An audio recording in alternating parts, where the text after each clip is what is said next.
Hi, everyone, and welcome back to Wealth Matters Consulting. Today, we're going to be diving deep into the Charles Schwab 2024 Benchmarking Study for RIAs.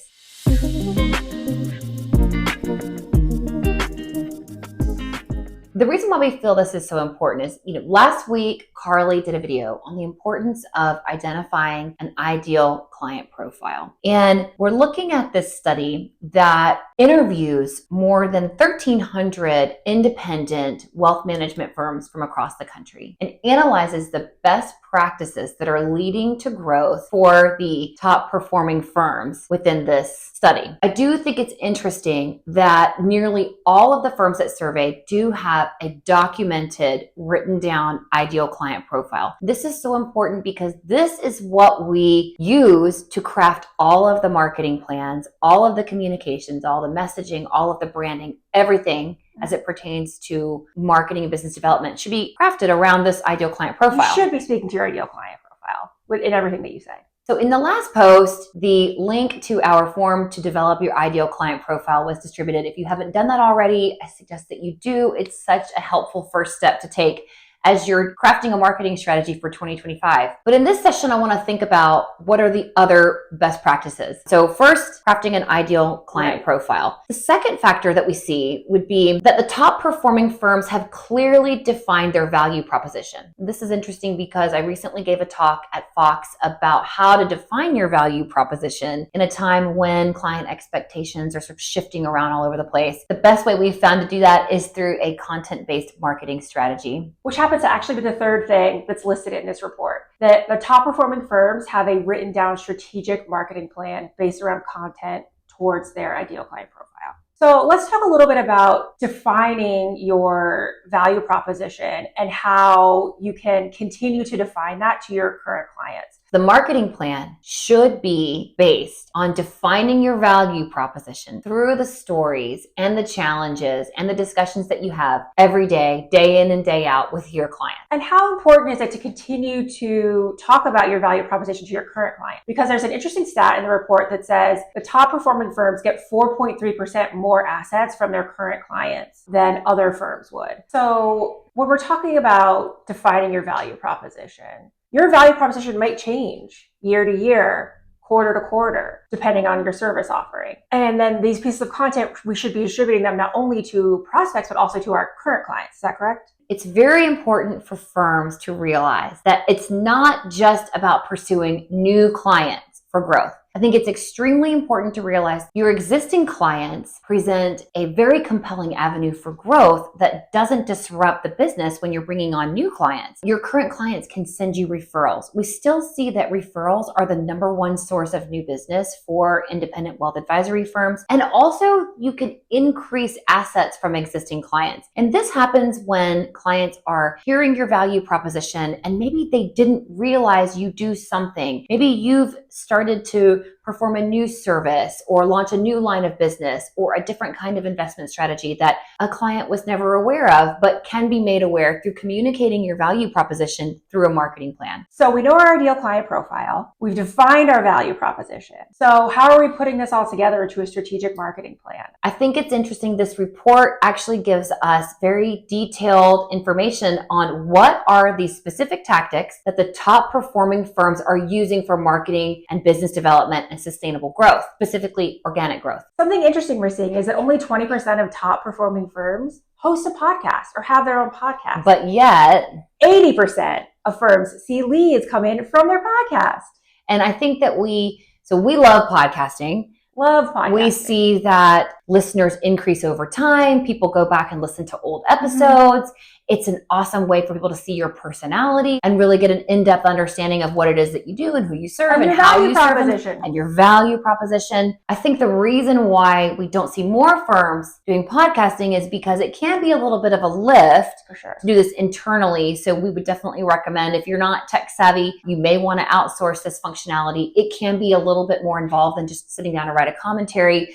but the content that is generated is so much more compelling. It has a long shelf life, and it's a better investment for a firm in terms of overall content drivers for growth.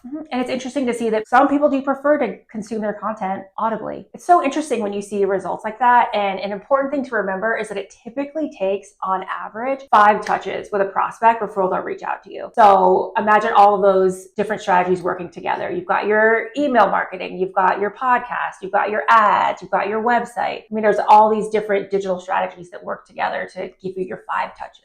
Typically, we see, as you mentioned, at least 5 touch points are necessary for someone to reach out, and it takes at least a year for us to see any kind of measurable activity with any one marketing strategy. People have to come to depend on your content for information. They will have to see your content over and over and over again before they even start to pay attention regularly. So I don't know if you've seen it, but I've definitely seen an increased amount of advertising in this space. Absolutely. 25% of the top performing firms utilize advertising. And what's interesting is 90% of these firms report generating leads based on these ads. Isn't that wild?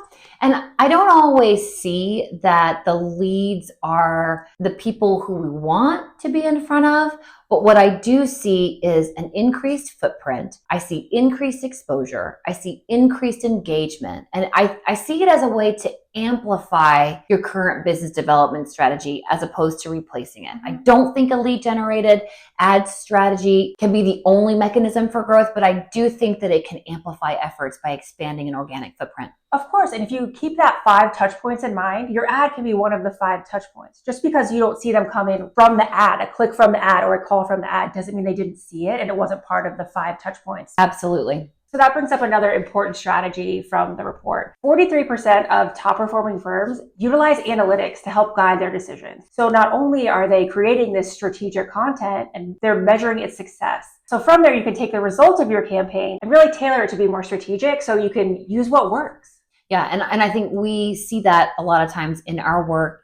Marketing is just testing and measuring and testing and measuring. And then you adjust and you try something different and then you measure it and test it again. And I think that that's a very important part of the process. You should be measuring your results on a quarterly basis to see what are the results of any of your marketing activity, knowing that it needs to be 12 months before you decide whether or not a marketing strategy is ultimately successful. So the report reads that 80% of top growing firms use a blog, and 70% of those firms see leads generated from their blog. 65% of firms use email marketing campaigns, and 70% of those firms see leads generated from those. So we see that email's not dead. Email's not dead. And it is a privilege to be in someone's inbox. And as long as what we're sending is relevant, timely, interesting, and appropriate for your target audience, we do see outsized engagement. And so when we're looking at all of these tactics, email, social media, website, digital ads, anything that touches your clients or your prospects in the digital space, everything is based on content that speaks to the ideal client profile. It should be based on the challenges,